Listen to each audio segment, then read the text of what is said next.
Joining us tonight, KT McFarland, former Deputy National Security Advisor to the President. KT, great to see you.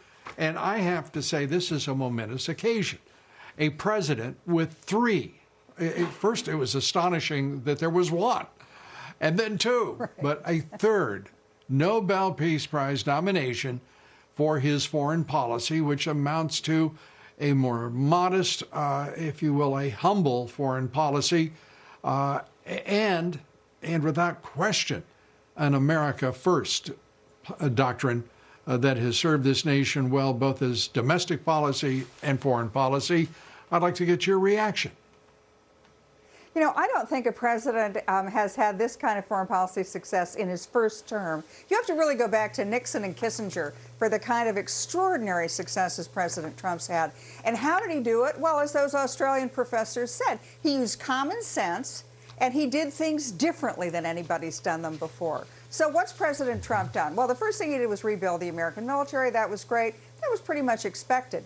But he stood up to China. No American president has done that. And he got new trade deals. He got new trade deals in Asia. He got new trade deals in Europe. He got our European allies to contribute $500 billion more towards our common defense. But most importantly, the Abraham Accords, Lou, these are so significant. I mean, not only do we not need to be in the middle of the Middle East wars, we don't need to be held hostage by the oil supplies, but he has brokered the first deal between Arabs and Jews, not in 30 or 40 years, but how about 1,000 years? This is something that will go down in history as one of the great national security, foreign policy achievements of any administration. Not only does it make the Middle East a lot safer and a better place, but it really helps American security in the long run.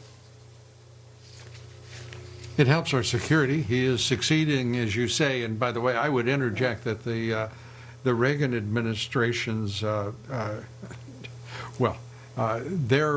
work in foreign policy was pretty historic too, bringing about the collapse but that was of in the second Marxist-Leninism. term. And well, I understand, but I'm saying to you, that was rather impressive too, in whatever term we wish.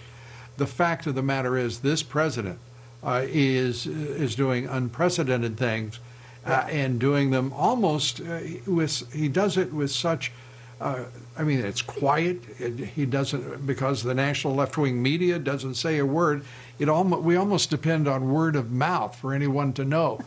Our president has 3 nominations for Nobel Peace Prizes for 3 separate achievements on his part. Yeah. It's stunning stuff. I want to read something to you from the former Republican National Security and senior officials, and I'd like to share with the audience, if we may, producers, this full screen in which they said, "We proudly," now think about this, national security professionals like yourself, "we proudly endorse the re-election of Donald J. Trump. President Trump has brought a badly needed realism to American national security policy that puts America first, the prosperity and security of the American people first."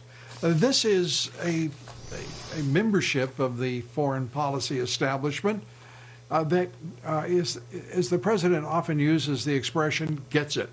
They understand who he is, what he's doing, and what the consequences are for the American people. We haven't seen a president put this kind of energy and effort into maintaining America's leadership as he has. We've had a lot of presidents claim they were by starting a war. He's doing it day in and day out over the course of his first term, which has a ways to go before it's completed and his second begins. Your thoughts here as we wrap up. Just imagine what he can do in a second term. I mean, we will put China in a position where they're not going to dominate the world and make the 21st century the Chinese century. That's why I think it's so important to give him a second term. He's just getting started. You better believe it. And that's why I wrote a book called The Trump Century. It ain't going to be the China century. KT McFarland, good to have you here. Thanks so much.